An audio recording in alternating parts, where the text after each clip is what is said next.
Church. Good morning, friends. Hello. Good morning, good morning. How are we? It's really early. I mean, not really. Before a Sunday morning, it's kind of early. It's earlier than our normal. Yeah. Jay is getting ready to join me. This is the Triple J Show. Jay, Jamie, and Jesus. Hello, hello. I'm the J part of that group there. Part of the transaction. Yeah, that's what I was saying. So as he throws it to the group, we will just wait for him to throw that to the group, and maybe some people hop on. I think we have one viewer this morning. Morning, Verna. Oh, Verna! I meant my mom. My mom is supposed to hop on too. I don't know about your mom. Good morning. Hey, Verna.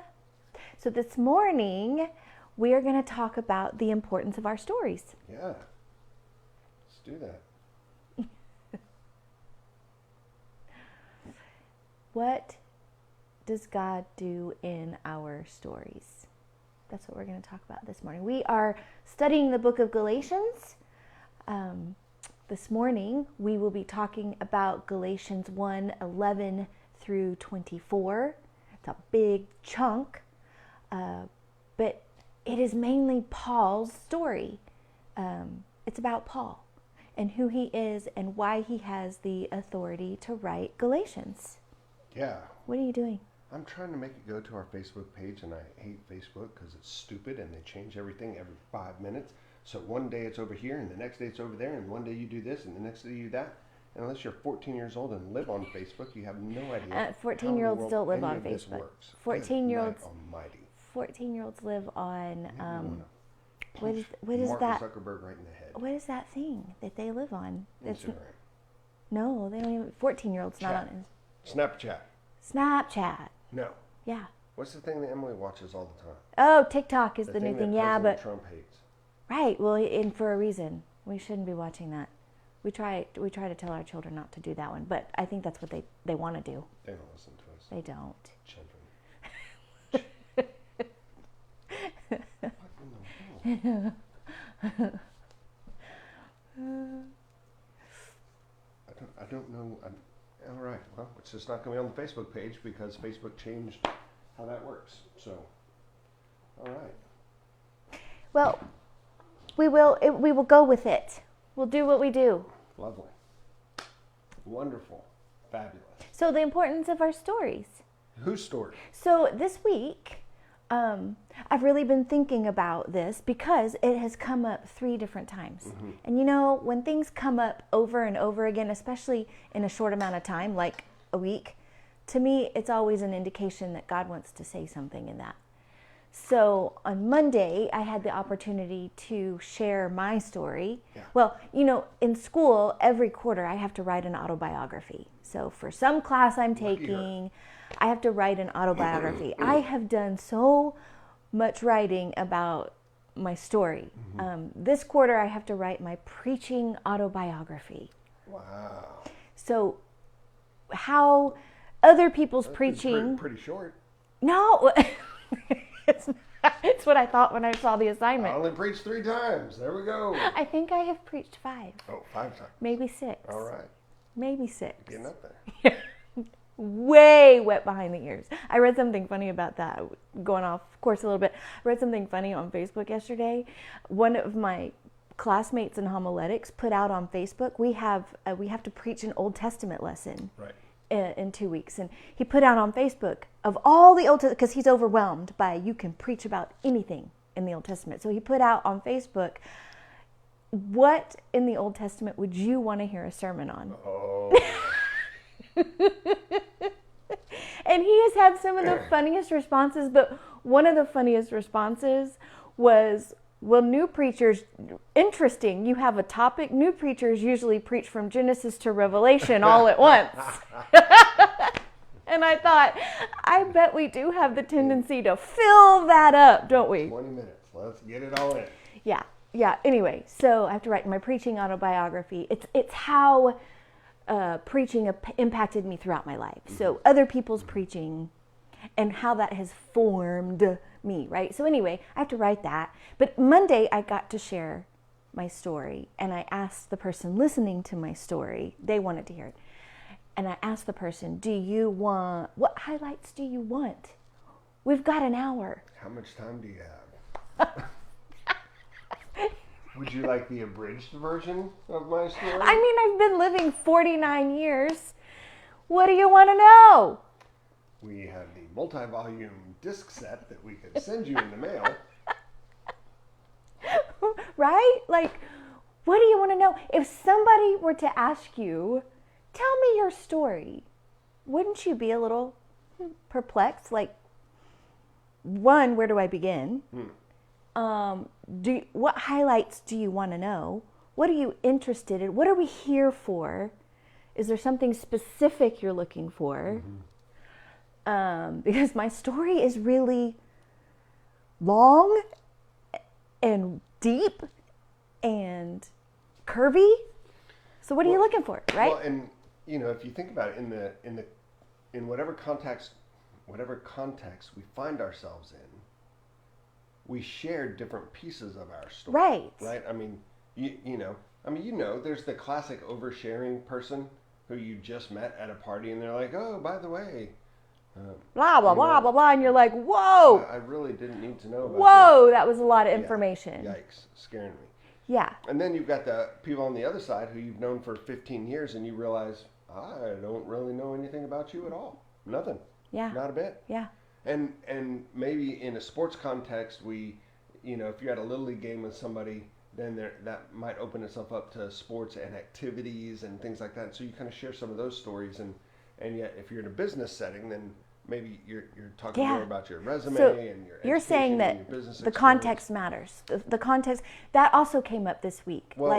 Understanding context. Yes, the context matters, but I'm saying that we tell parts of our story regularly, but we tell little pieces of it that fit the context at the time. And we very rarely put together the whole Well, I think thing. that's probably healthy and human. I mean, if somebody were to start speaking about their story completely out of context, why are you telling? Have you My name ever? is Jamie. I was born in Lubbock, Texas. Well, that's kind of important, where I was born. Because you couldn't wait to get back to Lubbock, Texas. Well, now I just totally lost my train of thought. Our train has left the station. The train has left. I was going to say something about context. Anyway, so I had that opportunity early on in the week. Somebody wanted to hear my story. And then I had a professor who told us that we are going to be excavating our stories. Whoa. Excavating, really? Excavating, yes, of course. Excavating our stories. And I thought, well, what is that? Isn't that's when you get your toes done? Is that what that is? What? Excavate. Oh, no, that's digging. Right, got it. Okay. I don't even know. And then on Wednesday, a story came up again in a conversation, in a theological conversation. And then later on in the week, I had to talk with somebody about my context, where I find myself right now, and how is God using my story right now in the context that I'm in. Okay. So, 4 different times in a week, that's a lot to think about story and why it matters. And that's what we're going to talk about this morning in the sermon. Sounds like a lot of words. Sounds like you had to talk a lot. When you tell your story? Well, 4 different times people want to hear your story. At some point, I'll be like, here, I recorded it. Just read this. Actually, on Monday, before my meeting, I knew that this was going to be part of the meeting, was sharing story. And so before the meeting, I was like, here's my autobiographies I've already written. Just read those. There you go. Just read them. We got this covered. Let's move on. I am on the disc profile a high D. A high D. So come on. I'm going to hit the points, but I'm also I. I'm also a high I. I'm equally high I and high D. Yep, you are. Interesting. Like Lady Di. So sharing your story. High I's would love to share their stories. And do, often. And over and over. Do I share my story over and over, honey? I know I talk a lot. Oh, that's funny. No, not in particularly, babe. You don't actually. I just know your story because I pay attention to you. So Jay and I 'Cause took I a like hike. you. Jay and I took a hike on Friday, and all of this has happened in a week. This is not going to be good for me. We- Say a prayer for me now. We took a really long hike. No, it's actually not good for me. This is really funny. It'd been a while since we hiked together, It had been. and I would want us to go hiking every day, but we just don't. we have can't. time. We don't have the can't. time to do that. So it'd been a while since we took our long hike together. We had been there during COVID. We'd been doing that regularly, going on really long hikes together. But life is back in swing, and I'm taking 3 classes. I've got a couple of real estate clients. Yeah. I'm working at Grace, and I'm preaching and teaching, and so I have a little bit on my plate. And I've had these meetings this week that were really significant. And so it's just been a really packed week, and we hadn't had a time to really connect like we like to do and need to do. Yes, So we went on a long hike on Friday, Yeah, an hour and 50 minutes, hour and 49 minutes and something. something like that. It was a really long hike, right? And because I hadn't seen my dear husband and we hadn't connected all week, guess what I did for the entire 1 hour and 49 minutes? Not the entire time. There was a point, it was probably an hour and 15 minutes in, That you let me talk? Yeah. that I was like, I think I've been talking a lot. And he said, yes. Why, yes, you have. You have used a lot of words. She had much to share with me. That's I the way find- that you connect. It is the way I connect, and I find it important to share what is going on in our lives. It is, absolutely. And even, I don't necessarily like to use lots of words. I don't necessarily like to talk and do all that. But it really is valuable in our relationship. It really is. Yes. We call it couch time from way back when we were doing some work on our marriage, and stems from spending time together as a couple where the kids can see it. And so we would sit on the couch in the living room and spend time together so that our kids could see us being together, so that they would have that. See us talking. As part of their understanding of what family was and what marriage looked like. And I learned through that I do value that I really do value that time. And it does make a difference in our relationship and our intimacy level and our connection, which then strengthens our base as we move forward and jump in and out of things. Yes. We're in a more stable place. Right. Instead of being fractured and still having to go and jump and everything. And It's so- our foundation. So even as a guy, I've learned that is really valuable. Even as a guy. Are there any guys out there that like to share? Surely there are. I bet there I are. like to share a football game. Like we sit on the couch next to each other and we don't talk and we watch the football game. We could talk about the football game. That's enjoyable. Enjoy that. Yeah. The difference between men and women, everyone. We could go hunt and not talk at all. We tried that once, didn't we? Didn't you and I try that once? I know I've sat in a deer blind before, and I thought, I don't think this is my jam. Not with me. I'm Not because it's in nature. I love nature. I'm not that foolish. I had to sit in there by myself. Somebody dropped me off at a deer blind. I don't remember when that was or why that was, but somebody dropped me off at a deer blind and said, we will come back and get you whenever. And I was like, okay, like 30 minutes? No. Hours later, I was like, Sit here and be still and you be want quiet. to, in a blind, in a deer blind. No, in nature, I want to be out in the nature. Mm-hmm. I was in this box, and I'm claustrophobic. This yeah, box. Yeah, that's not a good thing. By myself. And so, at one point I think I got out and started talking to the deer. Yeah. Wouldn't be surprised. And don't you know, who was that? Maybe it was my dad. Anyway, who I will tell you that when they came back to pick me up, I had a lot of words to share because I'd been saving up for hours. Watch out. Anyway, story.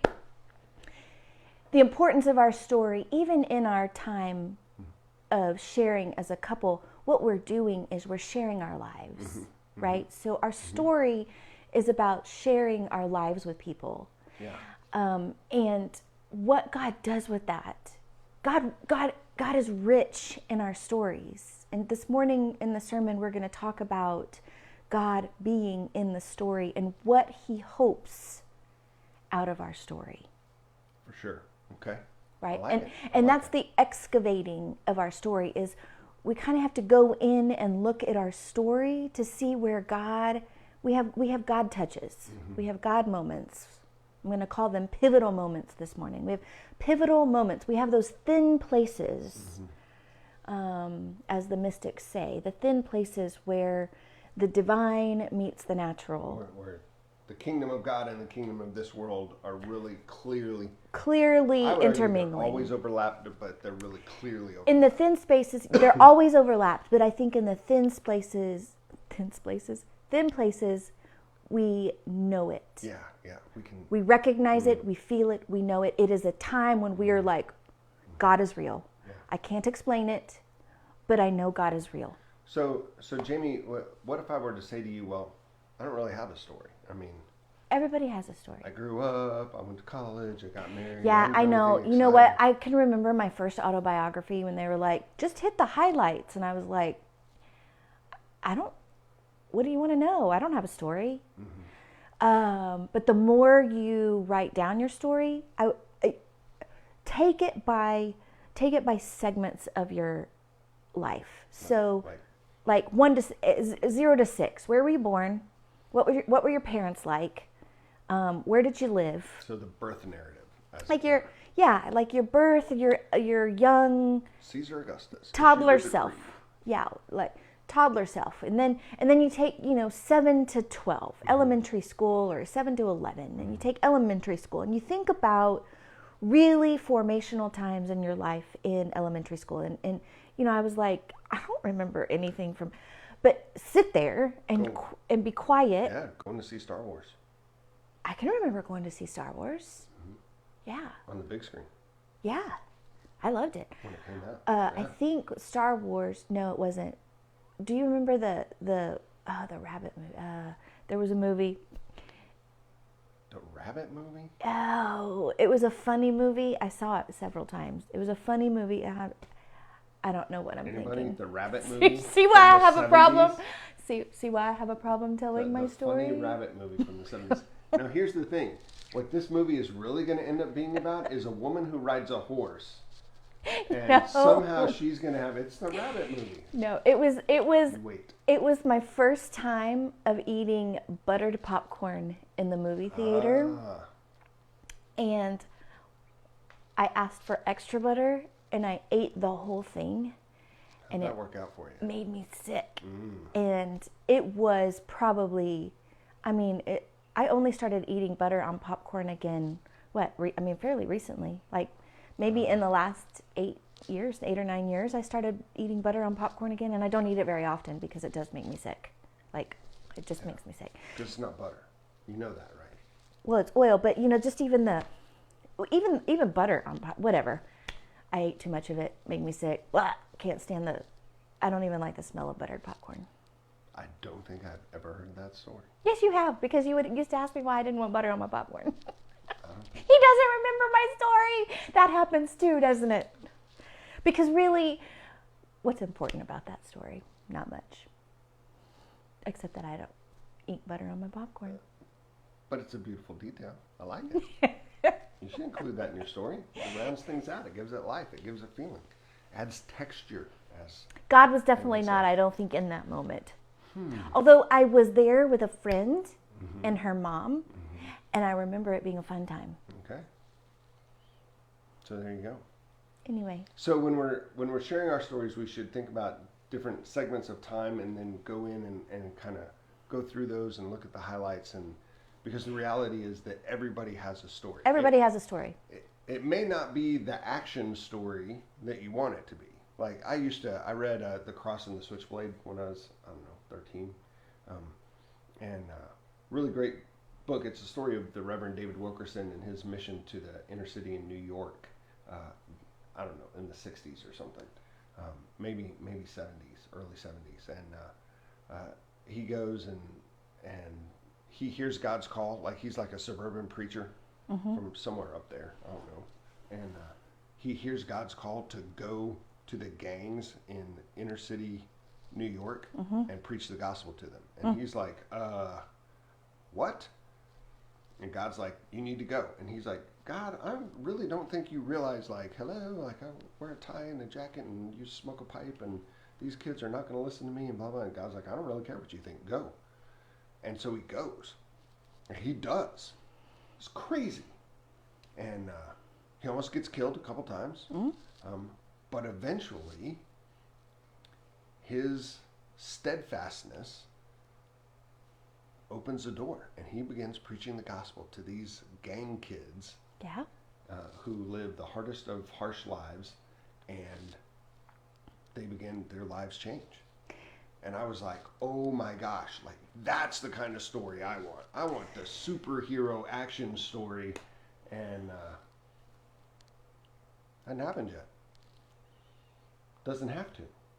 You have your own story. You have your own story. Right.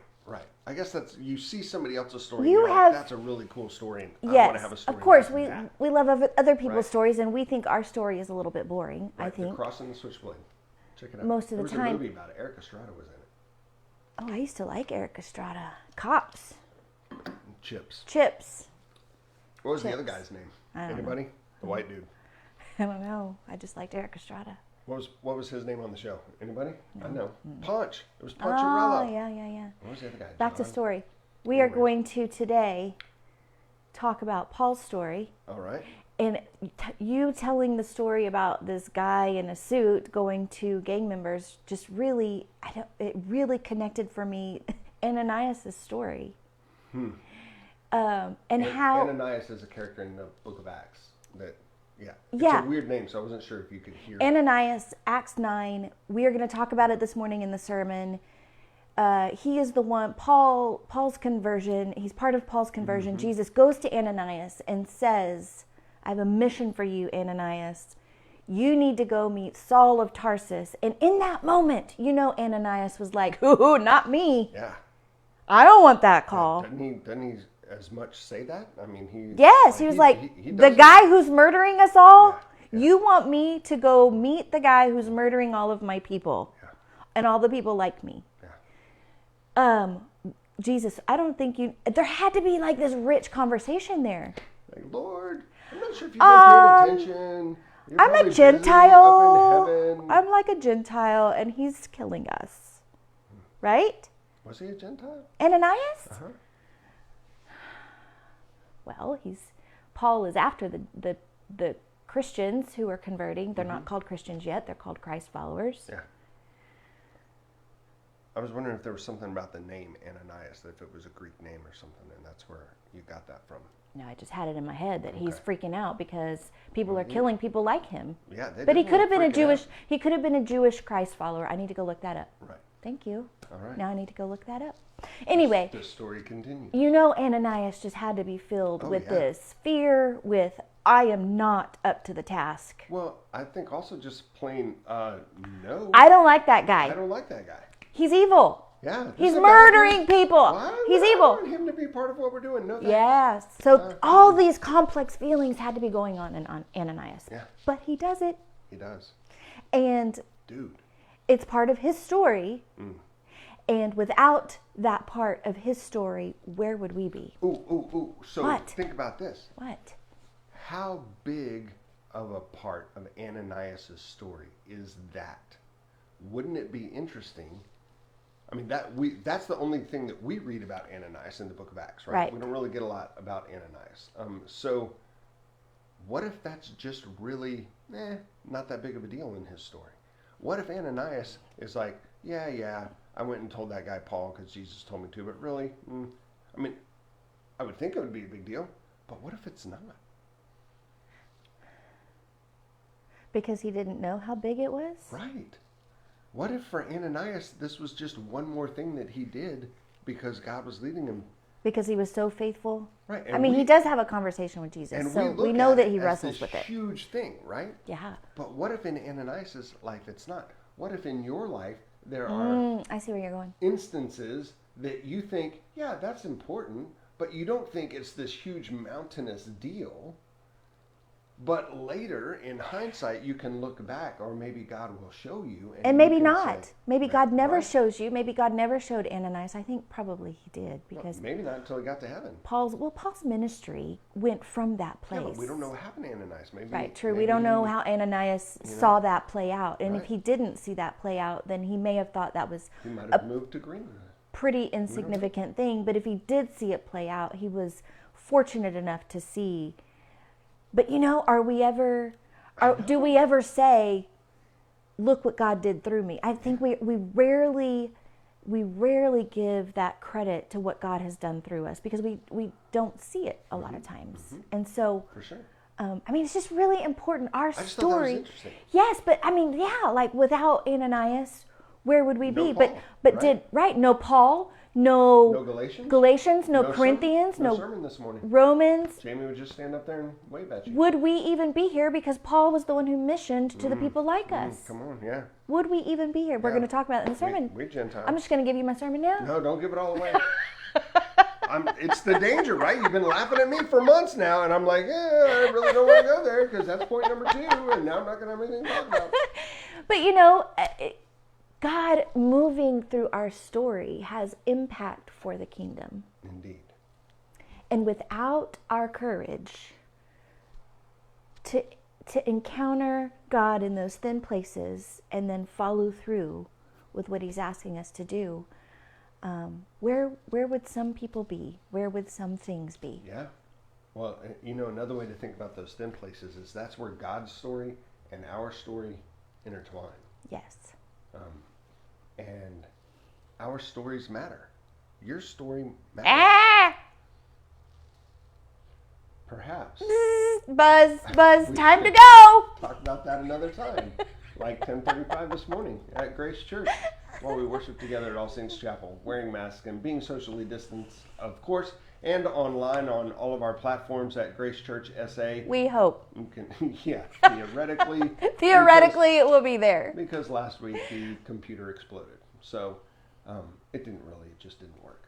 But we hope to be streaming live on our website and our YouTube channel and on Facebook, and we hope you can join us there. If not in person, we would love to have you join us for worship anytime. All right. We're going to close it. We're going to close it. All right. God's peace. Y'all have a great weekend. We'll Thanks see for y'all. being here. See you next week.